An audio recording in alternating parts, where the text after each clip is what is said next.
Cara, o álcool, vamos lá, abasteci o meu carro com álcool. Na hora que ele vai fazer a emissão dos gases de lá com álcool, é menos sinistro? O balanço é praticamente zero. Por quê? Sério? Sim. Por quê? A Vira planta, ao crescer, ela cresce por fotossíntese. O que é a fotossíntese? Ela retira CO2 da atmosfera e fixa esse carbono em açúcares e matéria orgânica da planta. Tá? Aí você corta aquela cana-de-açúcar, transforma ela em vinhaça, transforma ela em uma série de coisas. O produto final é o álcool que você queima no seu carro e ele se transforma em CO2. Volta para a atmosfera. Aí, outra planta pega aquele CO2, transforma em álcool e vai aqui. O balanço não é zero totalmente, porque você gasta energia no transporte desse álcool, você gasta energia no processo Mas de para quem produção. aspira é muito mais seguro, Oi? né? A questão de você morar nessas ele vias. melhora a questão da poluição do ar, porque os compostos do álcool geram menos poluentes atmosféricos que os compostos da gasolina. Tem muitos benefícios. Porra, não sabia disso. Então, o álcool é muito positivo. E para quem gosta de correr, corre mais o carro, Se né? você puder abastecer o seu carro com álcool, faça isso, mesmo que você pague um pouquinho a mais do que você pagaria pela gasolina. Você vai estar ajudando a diminuir o aquecimento global. É Porra, simples como interessante. isso. Interessante, eu não sabia disso, achava que era a mesma coisa. Não é. Mas aí é só parar pra pensar um pouquinho também, né? É que assim, porque se a gente for falar no crescimento da planta, que é o que usa para fazer o combustível e tudo mais, a gente não tá tirando algo que tava lá quieto e só queimando ele, né? A gente tá, na verdade, usando CO2 para crescer a planta. Isso. Então é verdade, é só pensar um pouquinho. No caso do petróleo, veja, o petróleo que está embaixo no subsolo, ele é o produto de árvores que morreram há milhões de anos atrás, foram para o subsolo, envelheceram e viraram petróleo. A humanidade achou uma maneira de pegar aquele petróleo ou o carvão e produzir energia com isto. Mas só que aquelas árvores morreram há milhões de anos. Então, o que acontece? Esse petróleo, esse CO2, adiciona na atmosfera. Sim. No caso do álcool, não. O balanço é quase zero. Mas é muito melhor do que a gasolina, né? Não há a menor dúvida. Pô, seria interessante se a gente imagina... É que a gente também não para de descobrir petróleo. Tem um cara aqui que trabalha com a gente, que na verdade ele apresenta um programa, o Sérgio. Era pra ele estar aqui, mas ele tá viajando. O nome do programa dele é Ciência Sem Fim. E ele é geólogo, ele pesquisa essas paradas e tal. E aí ele fala, pô, a gente não para de descobrir petróleo toda hora. Então, assim... Exatamente. Bem que a gente podia parar de descobrir petróleo. Há 40 anos o Brasil não conhecia o pré-sal. Né? E agora, o limite do uso do petróleo vai acontecer pelas limitações do aquecimento global. Isso hoje já é muito claro. Vai chegar mais rápido do que a gente deixar de encontrar petróleo. O que você acha melhor para o Brasil? A gente substituir o carro a gasolina pelo carro a álcool ou pelo carro elétrico? Veja, aí depende de como a energia elétrica do carro elétrico vai ser gerada. Não, mas dentro das condições normais que é hidrelétrica. Se for uma hidrelétrica, ou se for energia eólica, ou se for energia solar, a resposta é clara, é um carro elétrico. Tá? Agora, por outro lado, os carros elétricos também têm problemas. Né? Um deles é o seguinte, você gasta muito mais energia para produzir as baterias dos carros elétricos do que, por exemplo, o motor a combustão interna. Mas isso é hoje. Os carros elétricos são muito mais eficientes para transportar as pessoas do que um carro a combustão interna. Um carro a combustão interna, a eficiência média é 28%, 30%.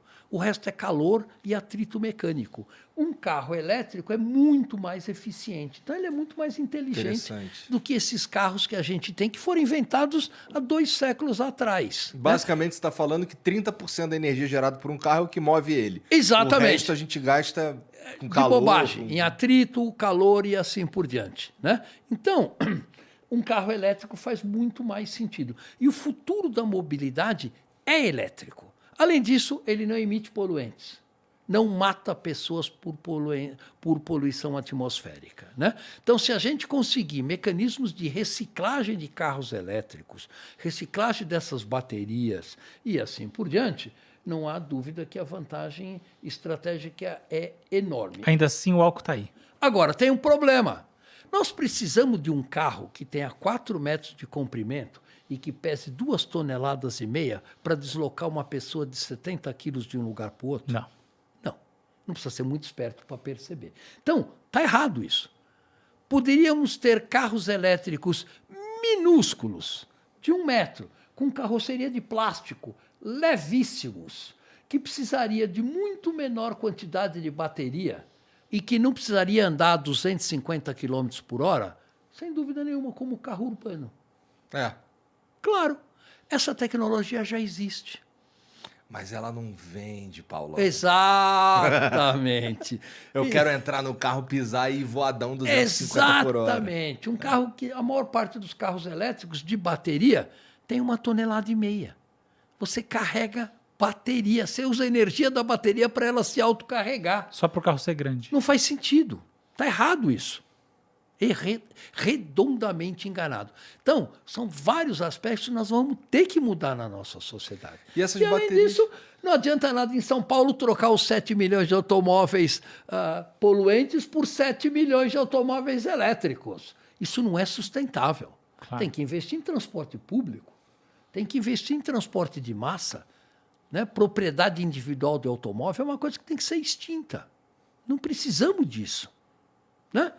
Muitas cidades europeias agora, você pega o carro da esquina com um cartão, vai até onde você está e abandona o carro do outro lugar. Super cômodo fazer isso. Você não precisa comprar um carro. Eu acho que está certíssimo. Você não usa estacionamento, você não usa...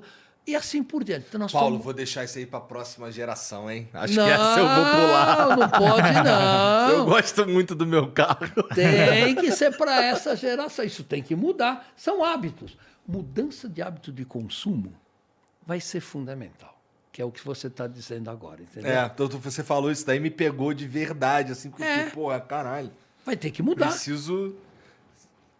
Nós vamos mudar. Algo precisa mudar aqui dentro mesmo. Falar para os outros mudar é fácil, mas eu preciso mudar também, né?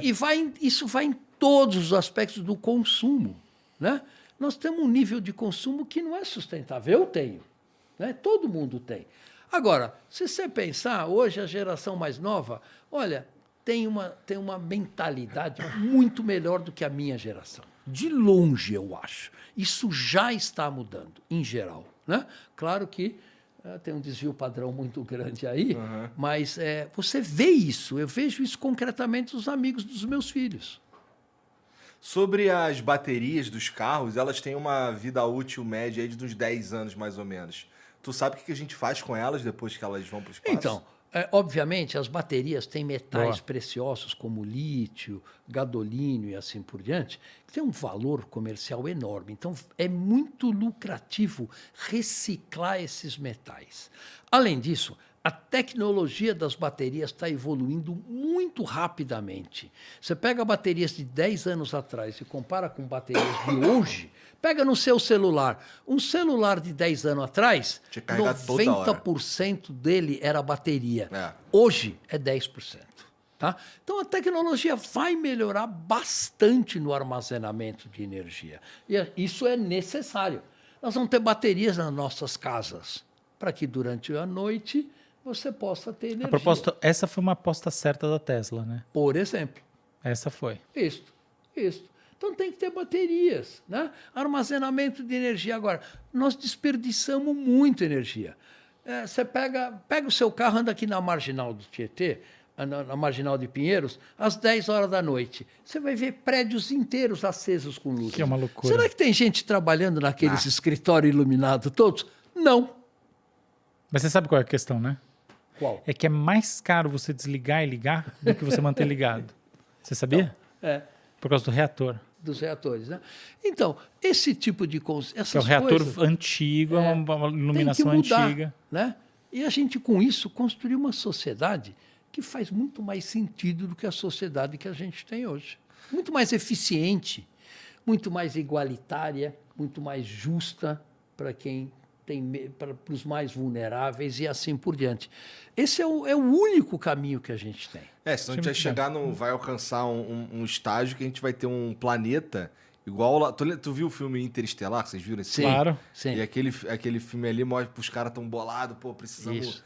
ir pra fora, porque o país, o Já era. planeta tá morrendo, não consigo Isso. mais plantar nada e tal. Isso. E a pessoa chegar num estágio desse, aí acabou mesmo. Aí... Mas eu acho que a ficção científica dá pistas para a gente, né, do que pode acontecer com a gente. Né? O Wall-E, Guerra nas que Estrelas. A Terra vira um grande lixão. Isso. Nossa. É isso. Isso vai mudar. Tem que mudar. Né? Tá. Porque senão nós capotamos junto com o planeta. Sim.